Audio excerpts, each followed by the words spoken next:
जी हाँ प्यारे बच्चों, आज की इस वीडियो में हम क्लास 11th का आपका जो पॉलिटिकल साइंस का सब्जेक्ट है बच्चों, इसका जो चैप्टर नंबर 8 है स्थानीय शासन, इसको डिस्कस करने वाले हैं। ठीक है, बड़ा ही इंटरेस्टिंग चैप्टर है। अब ध्यान से सुनो, इस वीडियो में हम स्थानीय शासन के इस चैप्टर से टॉप 35 प्लस, जी हाँ बच्चों, टॉप 35 प्लस मोस्ट इंपॉर्टेंट जो एमसीक्यू बेस्ड क्वेश्चन है बच्चों, उनको डिस्कस करने वाले हैं। और आप यकीन मानो बच्चों कि एग्जाम में इस चैप्टर से जो भी एमसीक्यू बनेगा वो यहीं से बनने वाला है। क्योंकि सबसे पहली बात, ये सारे के सारे एमसीक्यू इंपॉर्टेंट तो है ही, साथ ही साथ सिलेक्टेड है और रिपीटेड क्वेश्चंस है, मोस्ट आस्क्ड क्वेश्चन है जो ज्यादातर पेपर में आते हैं। और इतना ही नहीं, इस वीडियो से आपके एमसीक्यू के साथ साथ 2 नंबर के, 4 नंबर के और 6 नंबर के क्वेश्चंस जो होते हैं, इसकी भी तैयारी हो जाएगी। मैंने ऐसे एमसीक्यू ले रखे हैं इसमें। ठीक है, और बस आपसे एक ही रिक्वेस्ट है कि आप इस वीडियो को कंप्लीटली एंड तक जरूर देखना, सारी बातें आपको मैं बहुत अच्छे से समझाने वाला हूं। चलिए आगे बढ़ते हैं। वीडियो देखने के बाद में आपका कोई भी डाउट अगर रह जाता है इस चैप्टर के बारे में, या फिर आप मुझसे कुछ भी पूछना चाहो, तो ये मेरी इंस्टाग्राम की आईडी है, मैसेज कर सकते, फॉलो कर लेना। और 11th क्लास के टेलीग्राम ग्रुप को सारे बच्चे जरूर ज्वाइन करना, लिंक आपको डिस्क्रिप्शन में मिल जाएगा। चैनल पे आप पहली बार आए हो तो फटाफट से इसे सब्सक्राइब कर लो, और कर रखा है तो एक बार जरूर से चेक करो कि ये जो बेल नोटिफिकेशन है इसे आपने ऑल पे सेट किया या नहीं। ठीक है, चलिए बच्चे अब हम वीडियो को शुरू करते हैं।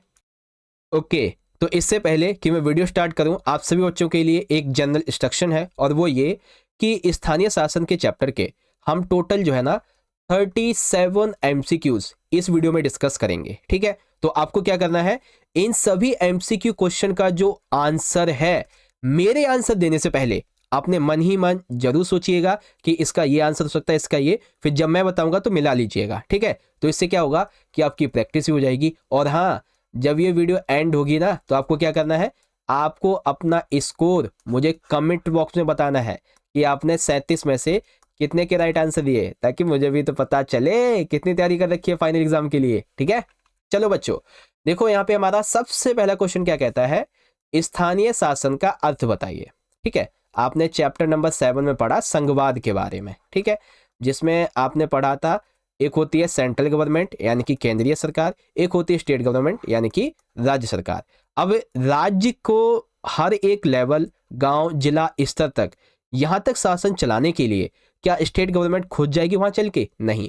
तो इसीलिए इसके लिए संबंधित किया गया लोकल गवर्नमेंट को। ठीक है, जिसे हम कहते हैं स्थानीय शासन। यानी कि स्थानीय शासन का क्या होगा बच्चों, गांव और जिला स्तर के शासन को स्थानीय शासन कहते हैं। ठीक है, अब एक क्वेश्चन ऐसे ही आपसे घुमा के पूछा जा सकता है कि जो स्थानीय शासन है ये कौन से स्तर पे काम नहीं करता है। तो आपकी जो सपोर्टिंग मटेरियल है उसमें ये एक डायग्राम दिया गया, वही आपको मैं बता रहा हूं। देखो, स्थानीय शासन जो है ना वो 3 लेवल पे काम करता है। ठीक है, प्रथम पायदान होता है बच्चों ग्राम पंचायत का, जो कि सबसे नीचे होता है। ठीक है, ग्राम पंचायतें बहुत सारी होती हैं। सेकंड पायदान है बच्चों ब्लॉक समिति का, जो कि ग्राम पंचायत से ऊपर की होती है। और तृतीय पायदान होता है जिला पंचायत का। और इसके ऊपर जब हम बात करेंगे तो यहाँ पे जो है ना स्टेट गवर्नमेंट आ जाएगी फिर। ओके, इस तरीके से। तो किस स्तर पे काम नहीं करती है? राज्य स्तर पे। तो ऑप्शन ए वाला हो गया। ठीक है, चलो अब देखो बच्चों क्वेश्चन नंबर 3, इसमें आप ये मान लो क्वेश्चन 3 एंड आपका जो 4th वाला क्वेश्चन है, इसमें आपके 2 नंबर के, 4 नंबर के और 6 नंबर के क्वेश्चन की तैयारी होगी। क्वेश्चन तीसरा क्या कहता है कि हमें स्थानीय शासन की जो आवश्यकता है, जो नीड है, वो आखिर क्यों है? तो सबसे पहली बात, स्थानीय शासन की आवश्यकता हमें इसलिए है ताकि एक मजबूत लोकतांत्रिक जो व्यवस्था है उसको कायम किया जा सके। ठीक है, क्योंकि जब गांव जिला लेवल तक शासन हो पाएगा अच्छे तरीके से, तो जो लोकतांत्रिक व्यवस्था है वो ज्यादा मजबूती तरीके से लागू हो पाएगी। सेकंड, स्थानीय स्तर, गांव जिला स्तर की जो राजनीतिक आर्थिक भागीदारी है, ये भी आसानी से सुनिश्चित हो पाएगी। वो अपने आप को अलग महसूस नहीं करेंगे, वो भी सोचेंगे कि हाँ, हमारा भी राज्य की पॉलिटिकली इकोनॉमिकल जो कंडीशंस है उसमें हमारा भी भाग है। इसके अलावा आपसी सामंजस्य और सफल प्रशासन हेतु, मैंने अभी आपको बताया ना कि स्टेट गवर्नमेंट जो है वो सीधा गांव या फिर जिले में जा जाके वहां पे तो काम नहीं कर सकती। इसीलिए गांव और जिला स्तर पे सफल प्रशासन के लिए, आपसी सामंजस्य को बैठाने के लिए हमें इसकी आवश्यकता पड़ती है। ठीक है, तो मतलब कि ऑप्शन डी करेक्ट है। और सेम यही 2 या 4 नंबर में क्वेश्चन आ जाएगा आपका। ओके बच्चों, चलो अब इसी में क्वेश्चन 4 क्या है कि चलिए स्थानीय शासन की हमें आवश्यकता पता चल गई, आखिर अब ये बताओ लाभ क्या है इसके।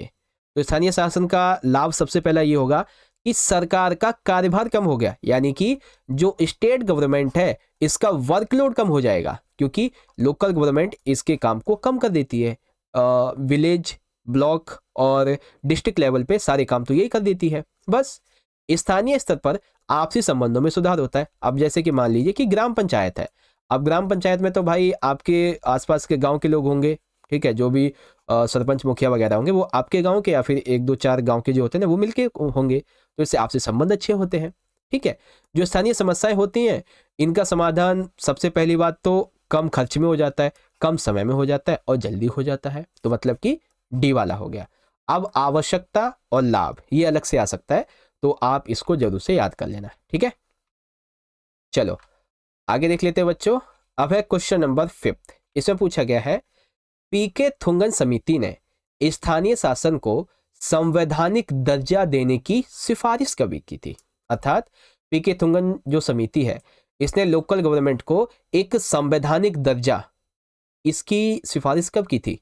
फटाफट से 1991, 8 या 89 या फिर 83, फटाफट से बताओ बच्चों। ये की थी 1989 में। ठीक है, अब देखो बच्चों ये क्वेश्चन जो है ना, इस क्वेश्चन में आपके 2 एमसीक्यू एक बार में कंप्लीट हो जाएंगे। कैसे सर जी? देखो क्या कहा गया है कि जो स्थानीय शासन है इसके निर्वाचित निकाय ये कब अस्तित्व में आए थे। ठीक है, तो स्थानीय शासन की निर्वाचित निकाय कब अस्तित्व में आए थे, या फिर ये पूछा जा सकता है कि जब स्थानीय शासन के जो निर्वाचित निकाय अस्तित्व में आए थे तो उस समय भारत के वायसराय कौन थे। ठीक है, तो वायसराय थे बच्चों लॉर्ड रिपन, और ये कब आए थे अस्तित्व में बच्चों? 1982 में। ठीक है, 1982 में। चलो अब है यहाँ पे मुकामी बोर्ड यानी कि जो लोकल बोर्ड है इसका संबंध किससे बच्चों? तो ये सेम क्वेश्चन इस यही वाला है, क्योंकि मुकामी बोर्ड का संबंध किससे है? 1882 में जो निर्वाचित निकाय स्थानीय शासन के अस्तित्व में आए थे उन्हीं को मुकामी बोर्ड कहते हैं। ठीक है, तो 3 क्वेश्चन आपके एक साथ में यहाँ पे अलाइन हो गए हैं। चलो अब है क्वेश्चन नंबर 8, और ये कैसा क्वेश्चन है जो ज्यादातर आता है। क्वेश्चन ये है कि स्थानीय विकास में या फिर स्थानीय शासन में जनता की भागीदारी के लिए सामुदायिक विकास कार्यक्रम की शुरुआत कब हुई थी? सिंपल सी बात है, जो सामुदायिक विकास कार्यक्रम है बच्चों ये कब शुरू हुआ था? ठीक है, तो ये हुआ था बच्चों 1952 में, 1952 में। ठीक है, अच्छा एक चीज आपको कहना चाहूंगा कि अभी मेरी वॉइस जो है वो थोड़ी सी आपको लग रहा होगा कि भारी आ रही है। ऐसा इसलिए है क्योंकि अभी मैं 1 2 दिन पहले फंक्शन में गया था, तो अभी मेरे को ना हल्का सा कोल्ड हो गया है, तो इसीलिए वॉइस थोड़ी वैसी आ रही होगी। ठीक है, तो उसको एडजस्ट करें और यहाँ पे अच्छे समझें, समझाने में कसर नहीं छोड़ूंगा, टेंशन मत लो। ठीक है, देखो क्वेश्चन 9 क्या कहता है?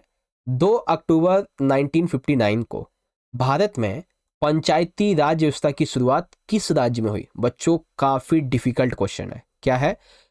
2 अक्टूबर 1959 को, ठीक है, 2 अक्टूबर 1959 को भारत में जो पंचायती राज व्यवस्था है इसकी शुरुआत किस स्टेट से हुई थी?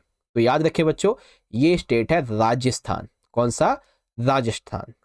इसके अलावा अगर आपसे ये पूछा जाए कि स्थानीय जो सरकार है, जो शासन है, इसके विकास में सबसे महत्वपूर्ण भूमिका किसने निभाई थी बच्चों? तो याद रखिएगा लॉर्ड मेयो ने निभाई थी। किसने? लॉर्ड मेयो ने निभाई थी। लॉर्ड रिपन की बात करेंगे तो ये 1882 के जो निर्वाचित निकाय थे स्थानीय शासन के, उस समय के वायसराय थे, लेकिन इंपॉर्टेंट रोल प्ले किया है लॉर्ड मेयो ने।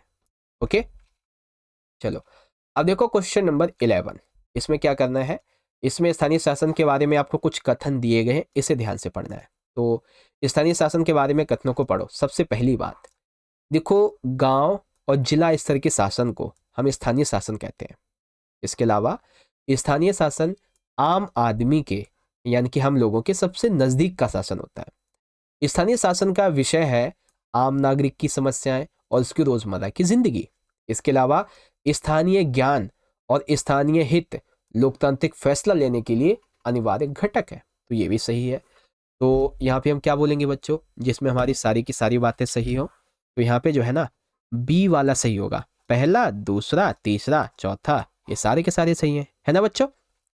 चलो क्वेश्चन नंबर देखते हैं यहाँ पे 12 में पूछा गया बच्चों कि जो पंचायती राज चुनाव होते हैं, ठीक है, पंचायती राज चुनावों में भाग लेने के लिए कानूनन कितनी न्यूनतम आयु की जरूरत है। सिंपल सी बात है, अगर आपको पंचायत का चुनाव लड़ना है तो उसके लिए कम से कम कितनी आयु, कितने साल के आप होने चाहिए, 18, 25, 30 या फिर 21। फटाफट से सोचो, पंचायत में अगर आपको खड़ा होना है तो आपके लिए कितनी आयु आपको चाहिए, ठीक है, वो आयु है 21 यानी कि 21 साल। ओके बच्चों। क्वेश्चन 13, पंचायती राज्य संस्थाओं के चुनाव की जिम्मेदारी किस अधिकारी को दी गई है। अर्थात जो पंचायती राज संस्थाएं होती हैं, ठीक है, इनके चुनाव की जिम्मेदारी जो है वो किस अधिकारी को दी गई है। तो वो अधिकारी कौन सा है, क्या वो मुख्य चुनाव आयुक्त है, क्या वो प्रधानमंत्री है, सरपंच है उस जगह का, या फिर राज्य के चुनाव आयुक्त है। तो फटाफट से बताओ, फटाफट सोचो बच्चों क्या आंसर होगा इसका। ओके, तो यहाँ पे इसका आंसर है सी वाला, राज्य के चुनाव आयुक्त। ठीक है, ये जो है ना चुनाव करवाते हैं। एक सेकंड, 13 के बाद में ये क्या एकदम से, अच्छा ये रहे। अब देखो बच्चों क्वेश्चन 14, इसमें क्या पूछा गया है, भारतीय स्वतंत्रता संग्राम के दिनों में किसने जोर देकर ये कहा था कि आर्थिक और राजनीतिक सत्ता का विकेंद्रीकरण होना चाहिए। बच्चों ये क्वेश्चन जो है ना काफी डिफिकल्ट है और आया हुआ है पेपर में, 2-3 बार आया हुआ है पिछले 10 साल में। ठीक है, क्या क्वेश्चन है बच्चों, ध्यान से देखो। जब भारत में ना स्वतंत्रता संग्राम यानी कि अंग्रेजों से भारत को आज़ादी कराने का समय चल रहा था, तो उसमें उस टाइम पे ऐसे कौन से व्यक्ति थे जिसने ये कहा था कि आर्थिक और जो राजनीतिक सत्ता है इसका विकेंद्रीकरण यानी कि इसका जो है ना विकेंद्रीकरण होना चाहिए। ये बात किसने कही थी, तो ये बात कही थी बच्चों महात्मा गांधी जी ने। याद रखेंगे, आर्थिक और राजनीतिक सत्ता के विकेंद्रीकरण की बात किसने कही, महात्मा गांधी ने। चलो अब फिर से आपका 2 नंबर का है, 4 नंबर का क्वेश्चन कंप्लीट होगा। स्थानीय शासन के समक्ष क्या समस्या है। तो भाई स्थानीय शासन के समक्ष सबसे पहली समस्या है धन का अभाव होना। ऐसा क्यों, क्योंकि इन्हें धन के लिए किस पे निर्भर होना पड़ता है, राज्य की जो सरकार है इस पर निर्भर होना पड़ता है। इसके अलावा आय से अधिक खर्चा करना, यानी कि जो स्थानीय शासन है इसको आय तो बहुत कम होती है बल्कि खर्चा ज्यादा हो जाता है, तो आय से अधिक खर्च होना। जनता का जागरूक ना होना, जनता को स्थानीय शासन की इंपॉर्टेंस के बारे में ही नहीं पता है, उसमें अपनी भागीदारी के बारे में ही नहीं पता है, जागरूक ही नहीं है, ये भी समस्या है। तो मतलब कि डी वाला आपका करेक्ट है। ओके चलो अब देखो क्वेश्चन नंबर है हमारा 16। अब इसमें ना आप थोड़ा दिमाग लगाना, ठीक है। क्वेश्चन क्या है, स्थानीय स्वशासन का प्रमुख उद्देश्य क्या है, यानी कि स्थानीय शासन का सबसे जरूरी उद्देश्य क्या है बच्चों। सबसे पहला, राजनीति में महिलाओं की भागीदारी को बढ़ाना, लोगों को वित्त उपलब्ध करवाना, या फिर शक्तियों का विकेंद्रीकरण। क्या है स्थानीय स्वशासन का प्रमुख उद्देश्य, फटाफट सोचो बच्चों कौन सा इसमें राइट होगा। दरअसल स्थानीय शासन पॉलिटिकल में जो वुमेन्स हैं यानी कि महिलाएं, इनकी भागीदारी को भी बढ़ाता है, लोगों को वित्त भी उपलब्ध करवाता है, यानी कि डी वाला, ए और बी ये दोनों सही होंगे, तो ऑप्शन डी करेक्ट है। ठीक है, अब ये क्वेश्चन याद रखें, जो पंचायती राज संस्थाएं हैं इनसे संबंधित कौन सा अनुच्छेद है। तो बच्चों वो जो होता है ना जहाँ पे एक लड़का सा ऐसे करके सोच रहा होता है, उसी के बगल में कुछ ऐसी लाइनें दी होती हैं, ये क्वेश्चन वहीं से लिया गया है। ठीक है, तो पंचायती राज से संबंधित कौन सा अनुच्छेद होता है बच्चों, अनुच्छेद 243, 243। ठीक है, चलो अब यहाँ पे आता है क्वेश्चन नंबर 18 थोड़ा अच्छा है, और ये जो हमारा अभी था ना ये वाला क्वेश्चन 17वां, इसी का एक बड़ा पहलू है, ध्यान से देख लेना। देखो किस अनुच्छेद में पंचायतों की शक्ति, प्राधिकार और उत्तरदायित्व किसी प्रदेश की विधायिका कानून बनाकर 11वीं अनुसूची में दर्ज मामलों में पंचायतों को ऐसी शक्ति और प्राधिकार प्रदान कर सकती है। तो वो कौन सा अनुच्छेद है बच्चों जिसमें ये सारी बातें दी गई हैं। ठीक है, अभी आपको मैंने बताया कि ये क्वेश्चन 17वें एमसीक्यू का विस्तार है, तो अनुच्छेद 243, 243। ठीक है, क्वेश्चन 19, इसमें क्या कहा गया है, निम्नलिखित में से किसका प्रत्यक्ष चुनाव होता है, यानी कि आप किसको प्रत्यक्ष तौर पे चुनते हो, ब्लॉक पंचायत को या फिर ग्राम पंचायत को। तो जब भी गांव में चुनाव होते हैं तो हम किसको चुनते हैं, ग्राम पंचायत को प्रत्यक्ष तौर पे चुनते हैं। ठीक है, बी वाला। 20, अब देखो बच्चों, अभी हमने ग्राम पंचायत के बारे में सुना कि हम उसे प्रत्यक्ष तौर पे चुनते हैं। अब क्वेश्चन है, ग्राम पंचायत के बारे में सही कथन की चयन करो। तो पहली बात, ग्राम पंचायत में एक या फिर एक से ज्यादा गांव इसके अंडर आते हैं। सेकंड, ग्राम पंचायत का जो प्रधान है या तो वो सरपंच होता है या तो कह लीजिए मुखिया होता है। ग्राम पंचायत का कार्य पशुपालन को बढ़ावा देना, दुग्धशाला को बढ़ावा देना, मुर्गी पालन को बढ़ावा देना, लोगों के लिए पेयजल स्वच्छ पेयजल की व्यवस्था करना, सड़क पुल घाट इन सभी का निर्माण करवाना है। अर्थात ग्राम पंचायत के बारे में सारी बातें सही हैं, तो option D is the correct. Okay, तो यहाँ पे ये 2 नंबर में भी आ सकता है और 4 नंबर में भी। चलो बच्चों, क्वेश्चन है 21, ग्राम पंचायतों के आय स्रोतों में निम्नलिखित में कौन सा सही नहीं है? यानी कि ग्राम पंचायतें जो होती है ना, इनके आय के स्रोत में कौन सा सही नहीं है? तो सबसे पहले सरकारी किराया, ठीक है, घरेलू कर, ठीक है, आयकर, ठीक है, लेकिन ये कहना कि भूमि पर स्थानीय कर, ये इनके बारे में सही नहीं है। ठीक है, इस तरीके से तो ऑप्शन सी जो है ये आय के स्रोतों में सही नहीं है। ओके, चलो अब है क्वेश्चन नंबर 22, बहुत ही बढ़िया प्रश्न है बच्चों। जिला परिषद और ग्राम पंचायत, इसके मध्य निम्नलिखित में क्या स्थित है? अर्थात एक तो है जिला परिषद यानी कि डिस्ट्रिक्ट, एक होती है ग्राम पंचायत यानी कि विलेज। तो अब इन दोनों के बीच में क्या स्थित होता है बच्चों? उसको बोलते हैं ब्लॉक समिति। अभी आपको मैंने दिखाया था ना, एक ऐसा त्रिभुज जिसपे यहाँ पे सबसे पहले पायदान पे डिस्ट्रिक्ट होती है, सेकंड पे ब्लॉक होती है एंड थर्ड पे आपकी विलेज यानी कि ग्राम पंचायत होती है। ठीक है, चलो, किस समूह ने पंचायती राज संस्थाओं में 1/3 आरक्षण का प्रावधान है? यानी कि वो ऐसा कौन सा समूह है जिसके लिए पंचायती राज संस्थाओं में 1/3 आरक्षण का प्रावधान है? तो वो समूह कौन सा है बच्चों? महिला समूह। कौन सा है? महिला समूह। ठीक, चलो अब बारी आती है क्वेश्चन 24 की। बड़ा ही बढ़िया प्रश्न है। इसमें पूछा गया है, स्थानीय शासन की जो पिरामिड रूपी संरचना है, इसके बारे में निम्नलिखित कथनों को ध्यानपूर्वक पढ़ो। तो चलो बच्चों, इन कथनों को ध्यानपूर्वक पढ़ते हैं। सबसे पहली बात, जिला पंचायत को देख लेते हैं जो कि यहाँ पे सबसे टॉप पे है। ठीक है, तो सबसे ऊपर पूरे जिले का ग्रामीण इलाका कार्य क्षेत्र इसके अंतर्गत आता है, यानी कि पूरे डिस्ट्रिक्ट में जो भी इलाका है वो इसके अंतर्गत आता है। फिर आता है सेकंड, प्रखंड या फिर तालुका पंचायत। ठीक है, प्रखंड या फिर तालुका पंचायत। इसके अलावा ग्राम पंचायत, तो ये तीसरे पे आती है। यहाँ पे ग्राम पंचायत एक या एक से अधिक गांव होते हैं।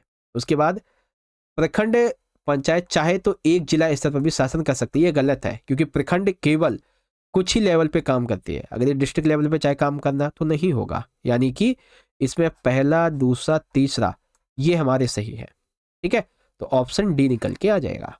ओके बच्चों, चलो अब है क्वेश्चन नंबर 25 और बहुत ही अच्छा प्रश्न है बच्चों। उसके बाद में हम 73वें 74वें संविधान संशोधन की बात करेंगे। ओके बच्चों, देखो क्वेश्चन नंबर 25 क्या कहता है कि राष्ट्रीय पंचायती राज दिवस कब मनाया जाता है? तो राष्ट्रीय पंचायती राज दिवस कब मनाया जाता है बच्चों? 24 अप्रैल को। कब? 24 अप्रैल को। अब बारी आती है 73वें और 74वें संविधान संशोधन की। तो ध्यान रखें बच्चों, एक बात को बड़े गौर से सुनो। देखो, 73वां और 74वां संविधान संशोधन ये एक ही साल संशोधित हुए थे और एक ही साल पारित भी हुए थे। तो संशोधन जो हुए थे, ठीक है, या फिर संशोधन कब पारित किए गए थे, लागू की बात नहीं हो रही है, पारित की बात हो रही है। तो पारित हुए थे बच्चों 1992 में। लेकिन यह पूछा जाता कि ये संशोधन पारित की जगह लागू कब हुए थे? तो लागू हुए थे 1993 में। दो क्वेश्चन है, पारित हुए 92 में, लागू हुए 93 में। ओके, चलो देख लेते हैं। गांव के स्थानीय शासन से संबंधित कौन सा संविधान संशोधन है? देखो, एक तो है 73वां और एक है 74वां। तो इसमें जो 73वां है बच्चों, ये है गांव से जुड़ा हुआ, और 74वां जो है वो शहरी से जुड़ा हुआ है, शहरी इलाके से। तो यहाँ पे जो 73वां है ना, ये आपका इससे आ जाएगा। इसके अलावा 73वें संविधान संशोधन में कौन सी अनुसूची शामिल की गई? तो वो कौन सी अनुसूची संख्या जो इसमें शामिल की गई? ठीक है, जिसमें टोटल 21 विषय हैं। तो वो कौन सी है बच्चों? फटाफट से सोचो कौन सा आंसर इसमें से होगा, सारे के सारे बच्चे। वेरी गुड, तो वो थी बच्चों 11वीं अनुसूची। ठीक है, और इसमें टोटल आपके 21 विषय हैं 11वीं अनुसूची में। 29 क्वेश्चन देखो बच्चों, 73वां संविधान संशोधन लागू होने के बाद पंचायतों के प्रत्यक्ष चुनाव किस राज्य में सर्वप्रथम हुए? यानी कि जब 73 संविधान संशोधन लागू हुआ 1993 में, ठीक है, तो इसके बाद में पंचायतों के जो प्रत्यक्ष चुनाव हुए वो सबसे पहले किस राज्य में हुए थे इसके लागू होने के बाद? ठीक है, तो वो कहाँ पे हुए थे बच्चों? आंध्र प्रदेश में, यानी कि सी वाला सही है। इसके अलावा निम्नलिखित में से किस राज्य में पंचायती राज संस्था नहीं है? अरे भाई साहब, पूरे भारत में ना एक ऐसा राज्य है जहां पे पंचायत संस्था है ही नहीं, तो वो कौन सा है बच्चों?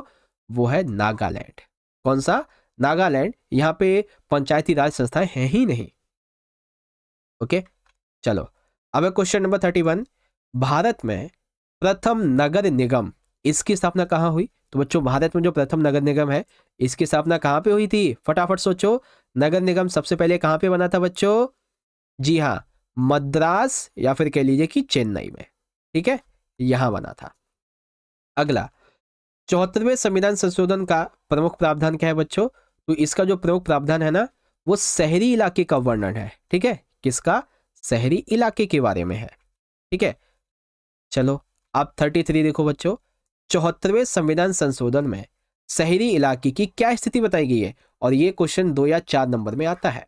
तो क्या स्थिति बताइए? ये स्थिति बताई गई है कि कोई भी जगह अगर वो शहरी इलाका है तो उसकी विशेषता ये होगी कि वहां पे कम से कम 5000 की जनसंख्या होगी। ठीक है, पहला क्राइटेरिया। दूसरा क्राइटेरिया ये है कि इन 5000 संख्या में जो काम करने वाले पुरुष होंगे उनमें 75% लोग खेती के अलावा अन्य काम करते होंगे, वो होगा शहरी इलाका।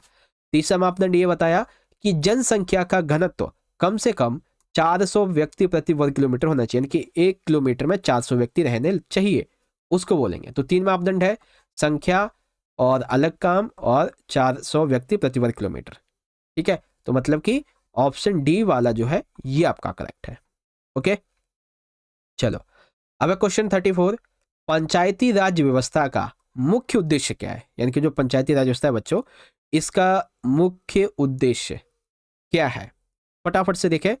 तो सबसे पहले देखो, प्रशासन में लोगों की भागीदारी को सुनिश्चित करना, कृषि उत्पादन में वृद्धि, आर्थिक विकास, या फिर लोगों को राजनीतिक रूप से जागरूक करना।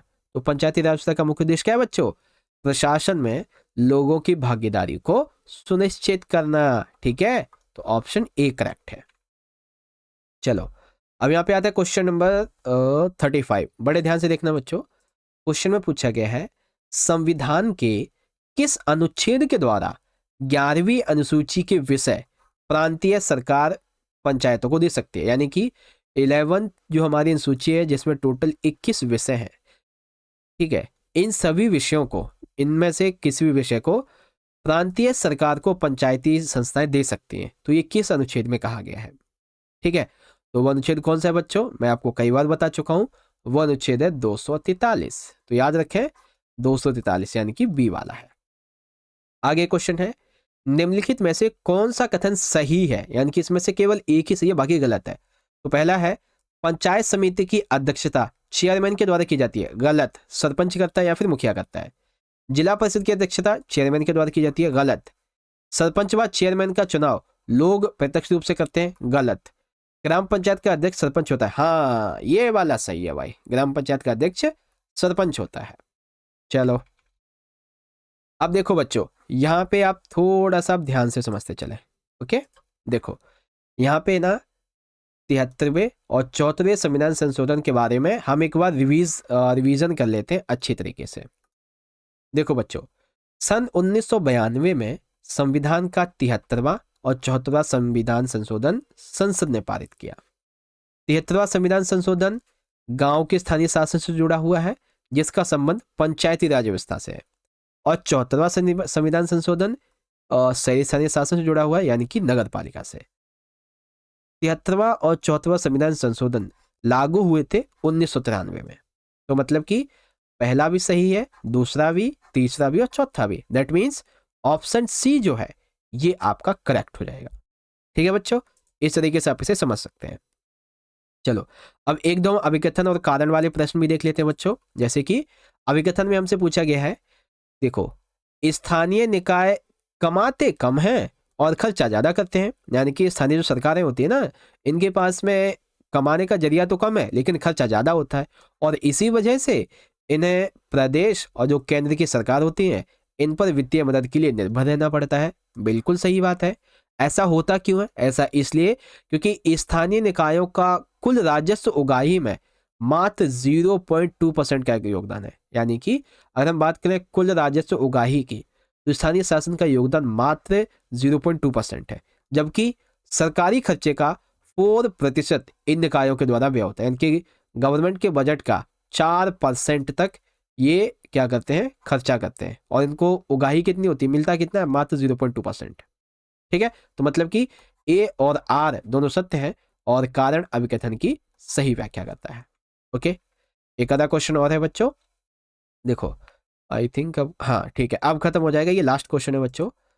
तो अभिकथन हमसे क्या कहता है, लोकतंत्र की असली परीक्षा कानूनी प्रावधानों में नहीं बल्कि इन प्रावधानों को अमली जमा पहनाने में होती है। अर्थात लोकतंत्र की असली परीक्षा ये नहीं कि कानूनी प्रावधान है, बल्कि इनको पूरी तरीके से लागू करने में है। कारण, गांव और शहर के लोगों को यह फैसला लेने का अधिकार होना चाहिए कि किस नीति और कार्यक्रम को उन्हें अपनाना है और किसे नहीं। अर्थात लोकतंत्र की असली परीक्षा क्या बताई गई है कि कानूनी प्रावधान तो हैं लेकिन वो पूरी तरीके से लागू नहीं है। कारण में क्या बताया गया है कि गांव और शहर के जो लोग हैं इन्हें अपने ऊपर फैसला लेने का अधिकार होना चाहिए किस नीति किस कार्यक्रम को उन्हें अपनाना है और किसे नहीं। ठीक है, तो मतलब कि ए और आर दोनों सत्य हैं और कारण अभिकथन की सही व्याख्या करता है। ठीक है, तो इस तरीके से आपका ये वाला कॉन्सेप्ट यहाँ पे क्लियर हो गया। ओके ठीक है, तो इस तरीके से बच्चों आज के इस वीडियो का जो हमारा टॉपिक था उसे हमने पूरा कर लिया है। स्थानीय शासन के आपके चैप्टर से top 35 plus most important MCQ का। ठीक है, अब आप सभी को अगर ये वीडियो अच्छी लगी हो तो फटाफट से इस वीडियो को एक प्यारा सा लाइक जरूर करें बच्चों। ठीक है, और अपने दोस्तों में ज़्यादा से ज़्यादा जरूर इस वीडियो को शेयर करें। कोई भी आपका अगर डाउट वगैरह रह जाता है तो ये मेरी इंस्टाग्राम की आईडी है, आप मुझे फॉलो कर सकते हैं, मैसेज कर लीजिएगा। 11th क्लास के इंपॉर्टेंट नोट्स PDF अपडेट्स के लिए आप 11th क्लास का टेलीग्राम का ग्रुप ज्वाइन करें। टेलीग्राम पे सर्च कर लीजिए JSK 11th क्लास, या फिर लिंक आपको मैं वीडियो के डिस्क्रिप्शन में दे दूंगा। ठीक है, और चैनल को सब्सक्राइब नहीं किया है तो कर लीजिए, कर रखा है तो मेक श्योर कि जो बेल नोटिफिकेशन है इसे आप ऑल पे जरूर सेट कर लें। ठीक है, चलिए बच्चों आज की वीडियो के लिए बस इतना ही। आशा करता हूँ आपको सारी चीजें समझ में आ गई होंगी। मिलता हूँ बच्चे आपसे अगली और एक्साइटिंग वीडियो में, तब तक के लिए पढ़ते रहिए, अपना ख्याल रखिएगा।